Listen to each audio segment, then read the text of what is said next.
Oi pessoal, tudo bem? Hoje eu vou falar um pouco sobre da onde vem o crédito ICMS, o que é o crédito ICMS.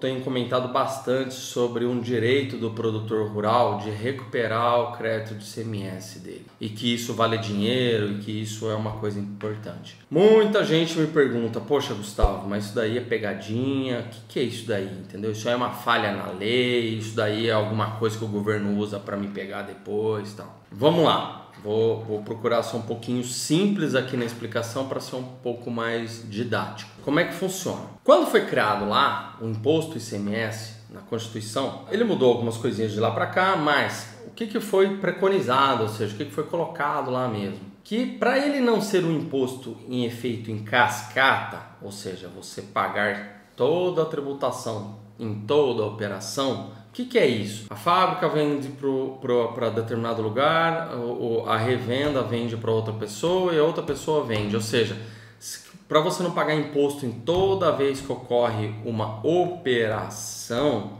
ou seja, para você não ter imposto em cascata, criou-se um negocinho que é chamado princípio da não cumulatividade. O nome é um pouquinho grande, mas o que é isso? O princípio é para ele não acumular. Então, na verdade, assim, ele não pode ser imposto sobre imposto. Ou seja, ele não pode fazer com que você pague muito mais. O pessoal vai falar, poxa, Gustavo, mas eu já pago imposto pra caramba no Brasil. Sim, só que imagina se não tivesse essa ferramenta, a gente estaria pagando muito mais. Basicamente, vamos supor, a empresa que foi fazer essa lapiseira aqui, ela comprou os materiais para fazer essa lapiseira. Quando ela comprou esses materiais para fazer essa lapiseira, a empresa, o plástico, a partinha aqui de metal, a borrachinha e tudo mais, ela pagou o ICMS dessas mercadorias. Ou seja, quando essas mercadorias vieram para a empresa que produziu essa lapiseira, ela pagou o ICMS para ela.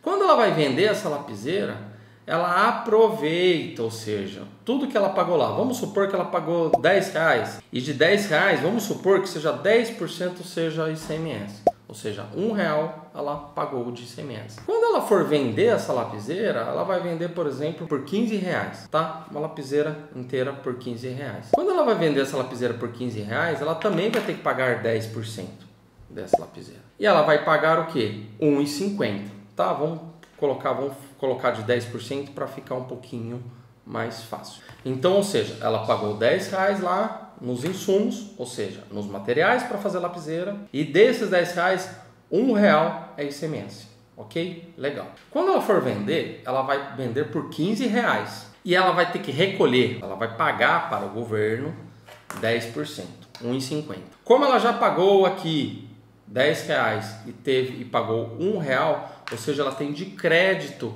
esse R$1 de ICMS. Quando ela for vender essa lapiseira, o que a não cumulatividade, esse nome, interessa? Ela não vai gastar R$1,50, ou seja, ela tem que pagar R$1,50 para o governo.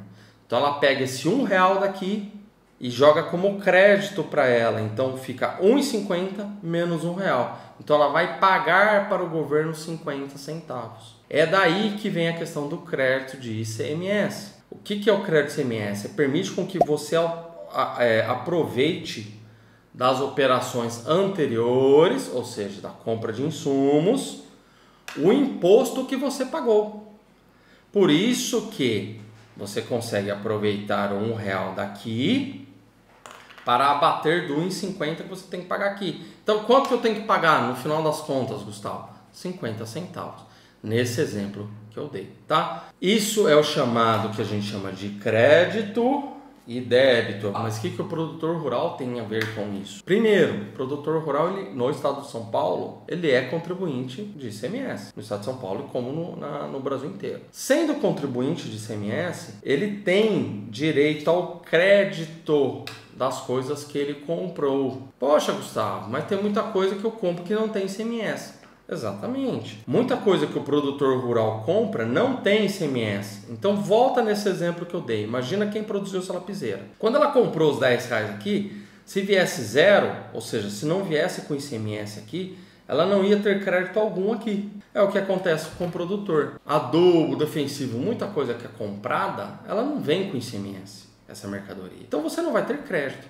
Mas outras coisas vêm, como o exemplo do óleo diesel. 13,3% do óleo diesel é ICMS. Então, você permite com que você use esse créditozinho aqui quando você for vender. Mas eu não pago ICMS na hora de vender? Não, você não paga. Por isso que no caso do produtor rural, existe o que a gente chama de acúmulo de crédito de ICMS.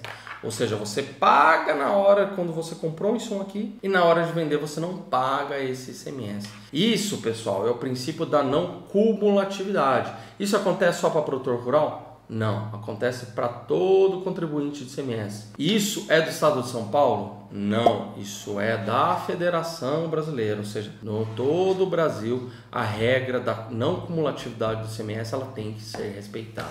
O que acontece é que cada estado fala, olha, aqui dá crédito, aqui não dá, aqui você pode usar o crédito assim, aqui você pode usar o crédito assado, que aí é cada estado ele tem a sua legislação própria, por isso que o Brasil não é fácil, é meio complicadinho na questão tributária, que cada estado tem a sua própria legislação em relação ao ICMS. Porém, ela não pode ir contra o que é preconizado na Constituição Federal, que é a não cumulatividade. Então, o que acontece? O ICMS ele não é uma pegadinha, ou seja, o crédito de ICMS ele não é uma brecha na lei, alguma pegadinha ou alguma coisa. Não, ele é da característica do imposto. Como você utiliza e o que você faz com isso, que é outros 500. E eu vou explicar em outros vídeos aqui, em outras mídias, a gente vai explicando melhor isso. Eu só quis aqui ser um pouco didático para tirar aquela ideia de que na verdade existe uma pegadinha, uma mágica, ou que o governo está fazendo isso para te pegar de outra coisa e tal. Não, tá? O crédito ICMS ele existe para tudo, ele existe tanto para pessoas jurídicas quanto para produtores, e é importante você saber por quê? Porque é dinheiro, tá? Isso faz parte da gestão do seu negócio e faz parte da gestão financeira, seja da fazenda, seja de uma empresa, seja do que for. Pessoal, aqui embaixo tem nossos links de contato, tem um link direto para o WhatsApp, ou seja, tem um monte de coisa, pode escrever, pode falar. Lembrem, compartilha, curte esse vídeo que ajuda muito a gente, tá bom? Obrigado, viu?